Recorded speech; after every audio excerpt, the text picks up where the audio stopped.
Well,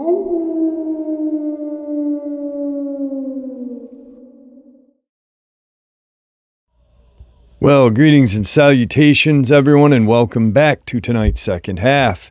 Before we get into tonight's second half, a couple links. As you know, I rely on Patreon, PayPal, and my merch to help the channel to continue to grow and go. The links to Patreon and PayPal are in the description below. My merch displayed directly under the video. Also, Dogman Frightening Encounters, Volume 1 through 3, the audiobook versions. They were written and researched by Tom Lyons, narrated and produced by me, Jeff Nadolny. Those audiobooks are available on Audible, Amazon, and iTunes, the links to which are also in the description as well.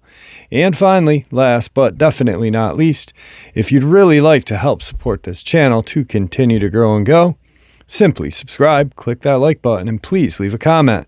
It really does help, and guys, it definitely matters. Now, everyone, I have taken far too much of your time. Let's get on with today's second half, shall we? All right, guys, tonight I have some horrifying subscriber submissions out of North Carolina. A cover-up by a police department in North Carolina. Let's get into it. Today's first North Carolina submission. Hey Jeff, this is my Dogman encounter. I'm choosing to remain anonymous. I will say that it happened in North Carolina. Anyway, it's short, but it scared me and still does to this day. About a year ago, in June of 2017, I was driving around and pulled over to respond to a text. My passenger window was down and the tree line is about 7 to 8 feet from the side of my car. The moon is full and I can see all around me. So, as I'm texting, to my right in the woods I hear a loud crashing of branches and small trees. I put my phone down and look toward the woods. Suddenly I see this thing with canine ears and a huge snout come crashing out of the woods. I throw my car and drive and punch it. I'm going 15 to 20, quick, and this thing is running aside of my car on the side of the road. I look down, I'm going 35 miles an hour.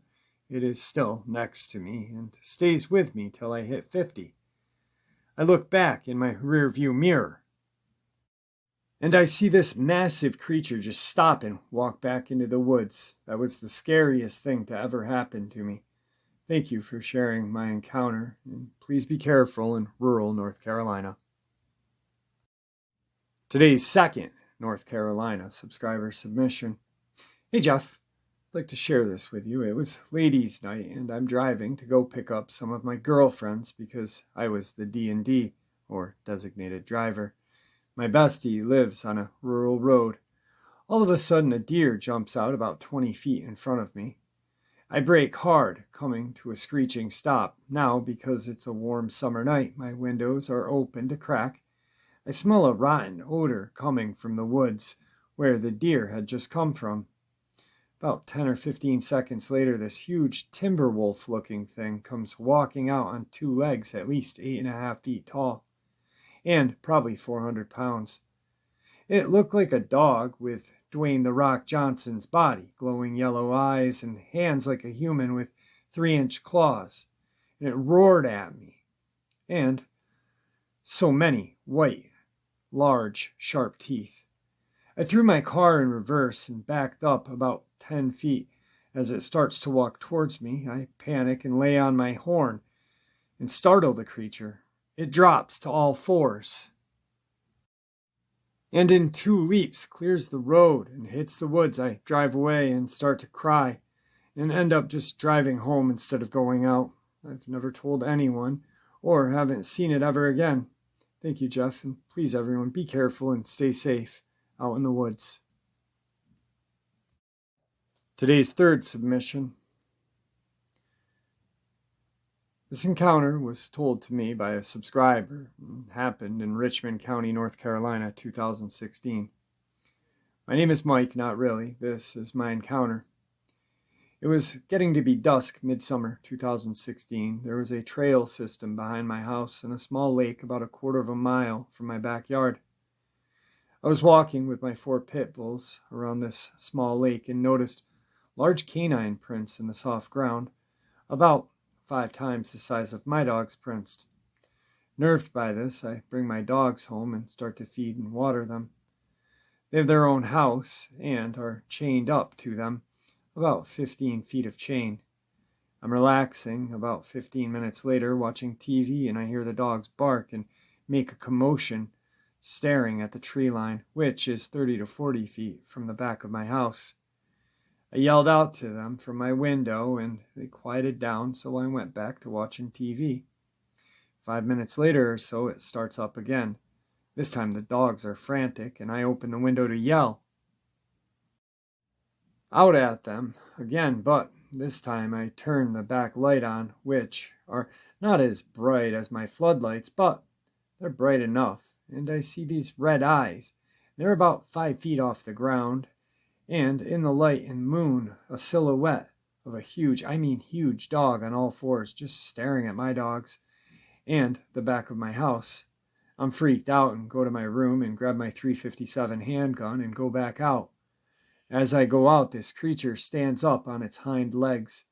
This beast looks like a black wolf. Its eyes are as red as flames from hell.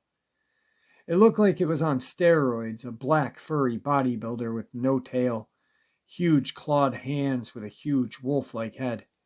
It steps towards my dogs, and I fire 2 warning shots, and it bolts back into the woods. I'm debating on calling 911, but what I do, I say, God, the cops would think I was crazy. So I calm down, check on my dogs, they calm down, and we're in their homes. So I go to bed an hour later. Morning comes and I go to check on my dogs, and I will never forget the mass carnage I saw. All 4 of my dogs were torn up, shredded, gutted. Dear Lord, these dogs were 80 to 100-pound pits, ripped apart like they were nothing. I called the police, and 30 minutes later they came and saw the massacre and started asking me what I knew. I tell them about last night, and they laugh at me and dismiss my encounter and tell me that it was a bear attack. They covered this attack up and told the public and newspaper a bear had attacked my dogs. I know what I saw. I saw a Dogman, and it had single-handedly tore my dogs apart. Later that day, I went and measured the tree where it had stood by that night, and this creature was easily 9 feet tall and about 3 feet wide at the shoulders. This is my encounter. Please take my advice. Stay out of the woods, and please be safe. Today's 4th, North Carolina subscriber submission. Hey Jeff, this happened in Charlotte, North Carolina, August 2005. Uptown Charlotte, North Carolina restaurant. This is a vampire incident. My whole family and I went out for dinner at a really nice restaurant in Uptown Charlotte. That's what the city is referred to there, Uptown, and not downtown, which I totally find amusing. If you say it wrong, someone from there will always correct you. My daughter had invited 2 of her best friends along, who joined us as well. We had a very nice dinner, as it was a rather expensive restaurant, and great conversation as well. We were all laughing a lot and enjoying each other's company. It was a fun night. I didn't care for any cocktails and just had lemon water with my dinner instead. After finishing dinner, we started to head outside. We all decided it would be nice to take a little walk down the tree-lined street. It was twilight, but there was still enough light in the sky to where all of the street lights hadn't come on yet. It was a beautiful, warm August evening. One of the girls was familiar with the area and knew there were some tables and chairs down the street to sit. The odd thing is that as soon as we walked outside the restaurant into the early evening, I got an immediate sense of dread and foreboding, like some kind of strange after-dinner cocktail of nothing but dread. Except I didn't have any alcohol that night. I don't really care to drink much. It was all in the air, and it was strange because I never felt something like that before, and it was pretty disturbing to me, because I didn't know what was causing me to feel this way. It was an unknown and quite instant. As soon as I left the front door of the restaurant and got onto the sidewalk, I couldn't understand why I felt that way at that particular moment, but I felt it clear as anything and very strongly. I looked around and saw nothing unusual, just cars parked up and down the street, no pedestrians, lots of beautiful trees. I tried to dismiss it, but it wouldn't go away. It was hanging in the air. We crossed the street together as no cars were coming in either direction. There was also no people walking down the street on the opposite side we were going, because I looked both ways. The streets were straight and long, and you could see pretty far in both directions, no curves or stop signs either at the particular stretch of road. There were houses and buildings everywhere. None of them were huge or tall. It was a nice section of town. We walked about 80 feet from the restaurant and got to the area that had some outdoor metal mesh round tables and chairs to sit on. So we walked over to the set and had enough seats to where everyone could sit comfortably. There were no other people around, just us. The girls were quite talkative, as they always were when we got together. I noticed some people had come out of the restaurant, a few young couples who talked for a bit, then left to go to their cars parked right next to the restaurant. I could see them clearly because I was seating facing the restaurant, which is now up the street to our left about 100 feet. We all sat there talking for 20 minutes or so. Then it got darker, and the streetlights suddenly popped on. I wasn't doing much talking because I felt this strangeness and foreboding feeling around me. It was even hard to smile because I felt so distressed. And it was so darn uncomfortable. Then I noticed a man in a dark gray or black overcoat and a hat walking down the street towards us. He was on the same side of the street as we were, and he was walking slowly. After so many steps, he just stopped. Then he would continue again. I had looked straight down that street just a bit ago, and I did not notice him at all. It was like he came out of nowhere. Because right before that, I was looking down the street, and it was empty of anybody walking. He walked almost too slow for a rather hot summer night in the high 80s, and also for wearing a huge raincoat. The coat appeared bulky. His figure was indeterminable under the coat. I couldn't tell if he was fat or thin. He also had dark pants and dark shoes. He was about 5'10", maybe, not too tall. He continued taking very slow, very odd steps towards us. He felt very ominous to me, and my unease was growing worse, and the atmosphere around me was getting heavier and thicker. I was concerned. I didn't know if he was in imminent danger to attack us or what. I was concerned for everyone at the table. I kept my eye on him, and I was wishing I had had a weapon with me of some kind. I didn't trust him at all. I knew that when I first looked at him, I instantly felt like, okay, this could be something here. I noticed him looking in our direction as he walked. His hands were in his coat pockets on both sides. All I could see was his odd, grayish white face, and not much of his neck because his overcoat was buttoned up to his neck. Who wears an overcoat in the middle of a hot summer night? The sight alone was strange enough. Who was this freaky weirdo, I thought, and why is he walking so slow? He continued walking slowly towards us. Then, the streetlights that had just come on, I then noticed that his face was pale, very pale, and he had a strange smile or even a smirk on his face. He looked odd. His face was gray like a corpse, just sinisterly odd. I knew he was looking at me the whole time, even when I first noticed him at the beginning, when he was 80 feet away.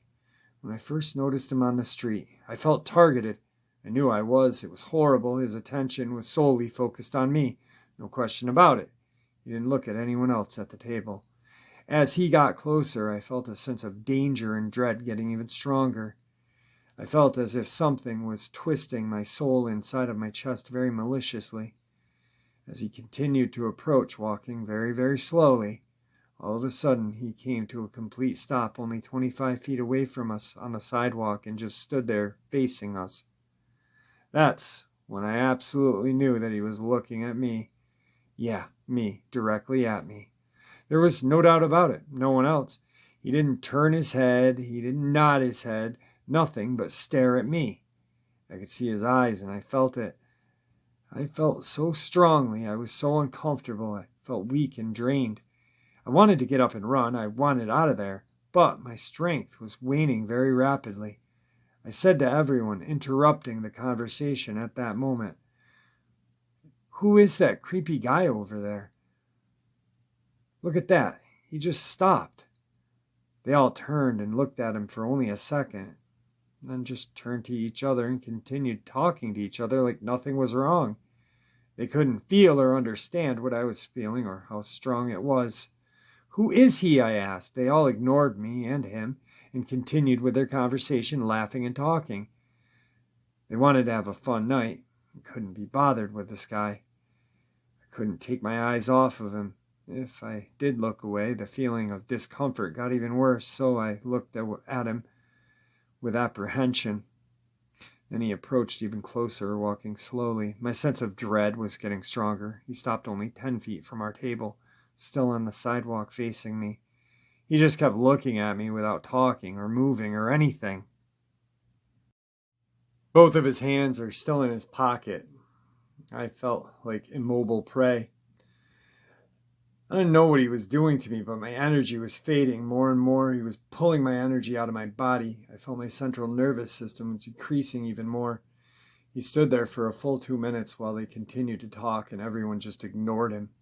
I wanted to get up and run, but I felt like I couldn't even stand up. I wanted to scream, but they'd just look at me like I was some crazy nut.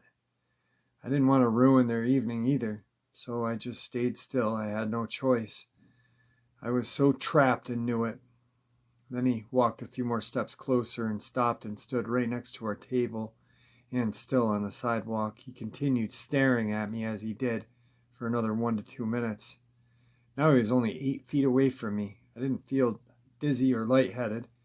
I just felt completely drained of my energy. I felt close to falling over from lack of strength, almost to the point of fading out. Then, after what seemed like an eternity, he continued walking past in that very slow pace. He continued with this horrible, wicked glare, looking at me the whole time as he passed, moving past our location, turning his head sideways at me while staring at me as he continued passing by so closely. He even kept his head twisted around over his shoulder as he kept walking away until he was about 25 feet further. I couldn't look away. I was just some kind of trance. Then he looked straight ahead and continued walking. I didn't feel any better then. I felt the same. I don't know what he was or what he was doing to me. No one in my group noticed my reactions, as I hadn't been involved in any of their conversations when we sat down. It was all new to me, that feeling. By the time, maybe 10 minutes later, everyone decided it was time to leave, I struggled to get out of my chair. I was so weak and drained. Our whole group started across the street at a diagonal to get back to the parking lot to our cars. I walked slowly behind my husband, crossing the street. It was an effort to take each step. Again, no one noticed me lagging behind. Everyone else was already across the street. My husband was in front of me. I was the last in line. My whole body felt like lead. It was hard for me to move. I got to the middle right lane out in the street, just a few feet past a parked car, and I completely shut down. I couldn't move any further at all. I couldn't yell. I couldn't talk. I couldn't take another step. My energy grid had locked up completely. I was stuck there, standing in the middle of the lane. I barely had any energy to breathe. My husband was walking only 5 feet ahead of me. I could hear a loud car engine revving up the street behind me, coming straight towards me from behind. I had my purse in my hands, and all I could do was look down at it. I couldn't even yell for my husband to help me. I was so weak. He didn't see that I had completely stopped in the middle lane. The car was approaching faster and faster. It sounded like a big, older car by the sound of the engine.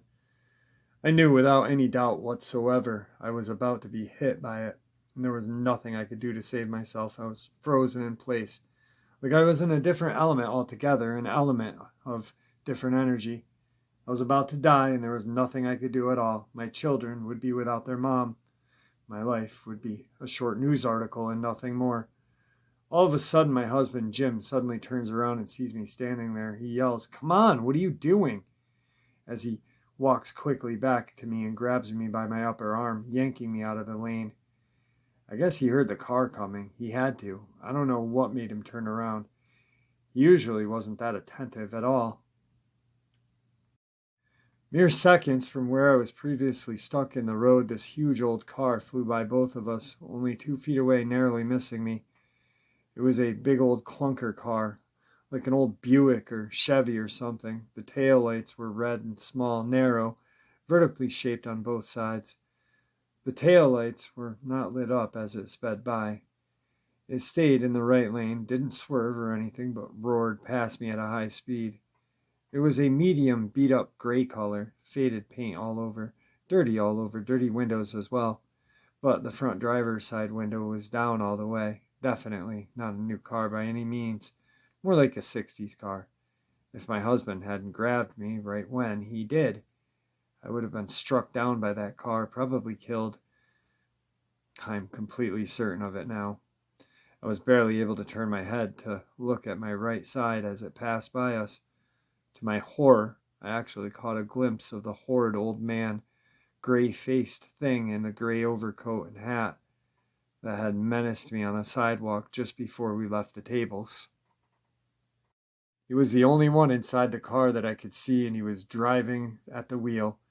He just kept roaring up the street and way above the speed limit. The weakness I felt lasted for hours after the encounter, and by the next day I was almost back to normal. But not 100%. It took a few days for me to completely feel like myself again. I tried not to recall it. A note: I'm a former private detective for 3 separate agencies. I have acute vision. All I can tell you is that my eyes don't lie, and I don't lie to my eyes either. I don't know if any of you guys were listening yesterday. I imagine some, but I had talked about inorganic beings yesterday and how they drain and feed. I believe they live off of our fears. I know that. I wonder if they drain our energy. I wonder if maybe this was like an emotionally draining vampire or some sort of entity. What are they called? Tulupa, I believe. Tulupa. Huh. I've heard of them. I don't know if they're creepypastas or not. I know there's some creepypastas written about them, but there's creepypastas written about everything. But there's some sort of entity that drains your energy and then becomes you, I think. I'm not really sure. It's a crazy, crazy subscriber encounter, though. I know when she sent that to me first, I was blown away. So, moving on. Today's 5th subscriber submission. Hey Jeff, my name's Alice. I live in North Carolina. I won't say the town because I don't want anyone coming looking for this thing. It was August of 2015. My son and I had decided to go for a walk. Beautiful day. And we love going for walks. There's a trail system not far from our house, just about 3 miles away. So we started walking, and we passed an older couple, and they were talking. The wife was pleading, "Please, let's go. I don't like it here." Before I could ask her why, she grabbed her husband's hand and said, "Let's go now." I thought how strange this was, so we continued our walk. 15 minutes later, we walk up on some deer, about 45 feet to the right of us, just standing there. Everything's silent, and my son says, "Mom, something stinks." The smell was so bad. It smelled like rotten meat and urine. The deer started to run up the hill. That's from the left of us. We heard this low growl. About 50 feet from us is where this huge black dog on all 4s stood. It looked funny. The hind end was low and its front was high.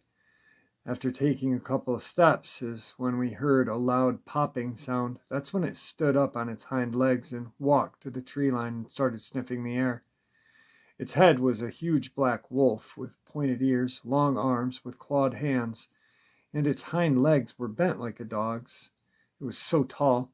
I told my son to turn around and start walking back down the trail. That's when my phone rang. It looked at me and growled, showing its teeth. I was walking backwards slowly when someone yelled, "Are you okay?" It was the couple from before with the sheriff. I turned to look back, and the creature was gone. The sheriff asked me if we had seen anything strange. I said, no, just some deer. Why? He said an older couple said they saw a werewolf. I stuck to my story, and after the sheriff left, the man asked, why did you lie to the officer? I said, they know what's out there. I don't need to be perceived to look like a crazy person. My son and I left, and we were driving away. We heard a loud howl. I've never been so afraid and never went back to that trail system again. Today's final North Carolina Dogman submission. Hello, Jeffrey. My name is Martin. I've got a brief Dogman encounter for you, and I don't know if it's important enough to share, but it made me nervous to be in the area. So I'm in North Carolina now. There's a lake and some hiking paths out here.